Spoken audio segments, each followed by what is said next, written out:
Hola a todos, bienvenidos a Medicina Update. En el día de hoy vamos a aprender todo acerca de la intoxicación por escopolamina. Vemos que esta escopolamina es usada para actos delincuenciales, para personas que quieren abusar sexualmente de otros, y básicamente es producida por la semilla de esta plantita, la cual podemos tener hasta en el jardín de nuestros hogares.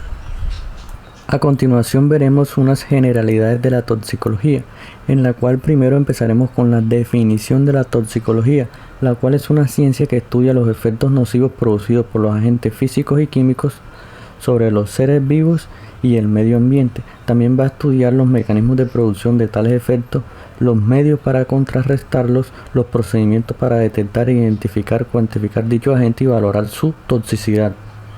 Hablando de la clasificación clínica de las intoxicaciones, vemos que se van a clasificar en 4 parámetros: la cantidad o dosis del tóxico, el lapso transcurrido, alteración del estado general y el estado de conciencia. Clasificamos así las intoxicaciones en aguda, subaguda y crónica.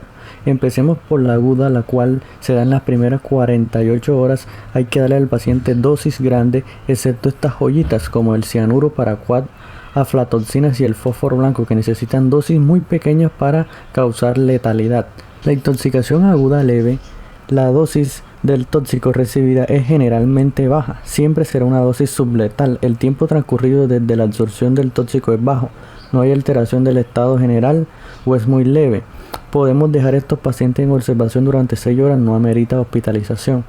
La intoxicación aguda moderada, la dosis de tóxico es generalmente alta, pero continúa siendo subletal. El tiempo transcurrido a partir del contacto con el tóxico es suficiente para permitir mayor absorción. Se presentan alteraciones clínicas del estado general leve o están ausentes. Se deben tomar medidas generales y tratamiento específico. Hay que dejarlo en observación por más de 6 horas y registrar cambios que hagan necesaria su hospitalización. En cuanto a la intoxicación aguda severa, la dosis es generalmente alta y puede ser la dosis letal. Generalmente hay compromiso del estado general, del estado de conciencia, que van desde excitación hasta delirio, estupor y coma. Amerita hospitalización y tratamiento específico.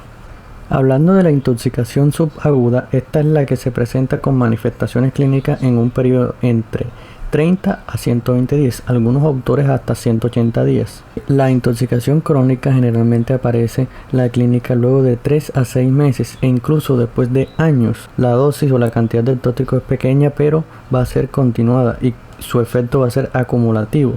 En un alto porcentaje presentan secuelas a largo plazo. Las vías de penetración más frecuentes es la inhalatoria y la dérmica, y con menos frecuencia la oral. Generalmente son intoxicaciones derivadas de la exposición a tóxicos ambientales o de tipo ocupacional, por ejemplo la exposición crónica a metales pesados e hidrocarburos, entre otros tóxicos. Hablemos en detalles de la intoxicación por escopolamina. Vemos que químicamente es un alcaloide que va a derivar del procesamiento químico de las semillas de la planta del género Brugmansia. Aquí dibujaremos la planta, la cual muchos la hemos visto, y este género Brugmansia es familia de las solanáceas. Las solanáceas son unas que conocemos muy bien, como son el tomate, la remolacha, etc. Tiene varios nombres, como son el borrachero, el cacao sabanero, el floripondio, la trompeta de ángel y, como mayormente la conocemos en Latinoamérica, la famosa burundanga. A continuación mostraremos la semilla de la escopolamina, la cual una semilla tiene la capacidad para intoxicar a un adulto. En cuanto a la farmacocinética, vemos que la absorción se da a nivel de las mucosas dérmica, inhalatoria, parenteral y con mayor frecuencia, y donde más se absorbe es por vía digestiva, por lo cual la administración oral es la donde más intoxica a la gente. Tiene una vida media de 2 horas a 8 horas y la excreción es renal entre el 1 al 10% en las primeras 12 horas, la cual también se va a excretar por las heces entre el 50 a 90%, y también pasa por el sudor, la leche materna y la placenta. La dosis tóxica en el adulto es de 100 miligramos y en el niño es de 10 miligramos. En cuanto al mecanismo de acción, vemos que se va a producir una inhibición de la transmisión colinérgica en los receptores muscarínicos, es decir, un síndrome anticolinérgico en la que los fármacos o sustancias anticolinérgicas tienen una reacción contraria a la habitual. Analizando nuestro esquema en el cual tenemos a la neurona presináptica posináptica, vemos que ingresa el impulso nervioso a la neurona presináptica, la cual va a activar los canales de sodio, posteriormente va a activar los canales de calcio mediante los receptores de acetilcolina. Van a producir la acetilcolinesterasa, la cual va a producir la acetilcolina, la cual posteriormente será inhibida y lo cual va a producir el síndrome anticolinérgico. En cuanto al cuadro clínico, vemos que se va a presentar taquicardia, por lo cual siempre debemos realizar un electrocardiograma. También se va a presentar hipertermia, por lo cual debemos medir siempre la temperatura de estos pacientes. Se va a presentar también midriasis, ya que se activan los receptores muscarínicos. Se va a presentar también convulsiones, por lo cual debemos hacer tratamiento específico con benzodiazepinas.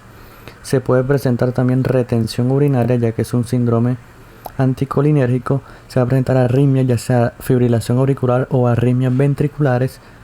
También se va a presentar disminución del peristaltismo o ausencia del peristaltismo y se va a presentar piel seca y roja.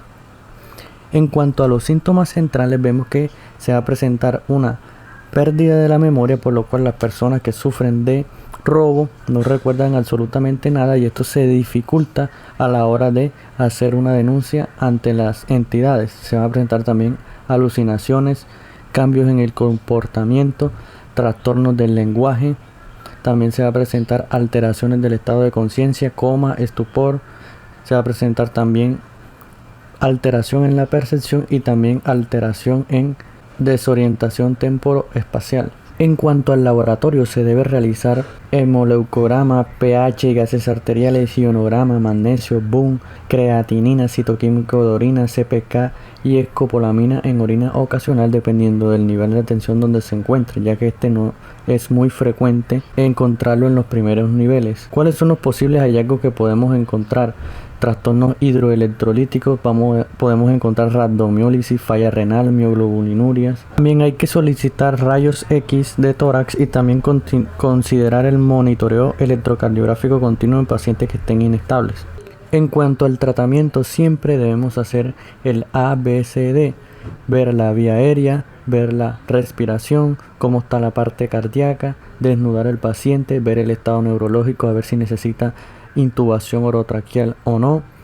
También debemos no inducir la emesis porque podría producir convulsiones y también puede producir, si el paciente tiene depresión del sistema nervioso central, broncoaspiración.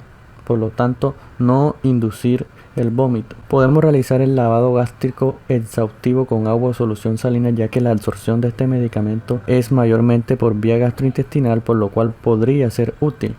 La dosis de carbón activado si el tóxico fue ingerido 1 hora antes. También hay que aclarar aquí que el carbón activado, si el paciente ya tiene los signos de intoxicación, no podría ayudar mucho. También podemos usar catárticos salinos.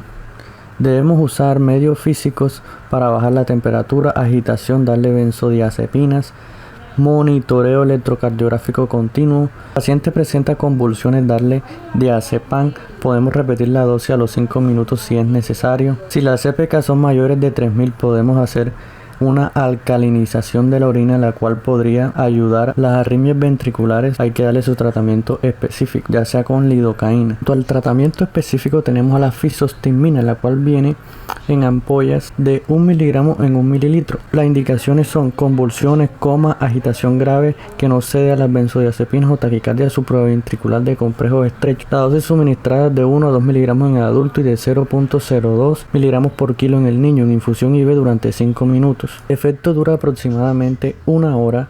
Excepcionalmente se requiere repetir la dosis. Se debe tener a la mano atropina por si convertimos ese síndrome anticolinérgico en síndrome colinérgico.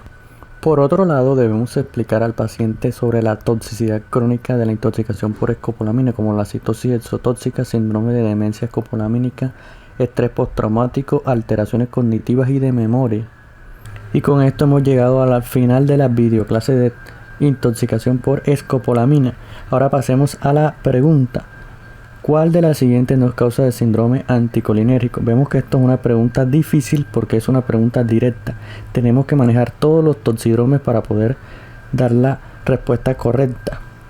¿Cuál sería la respuesta correcta? La respuesta es la naloxona. Muchas gracias por llegar hasta el final del video. Nos vemos en el siguiente.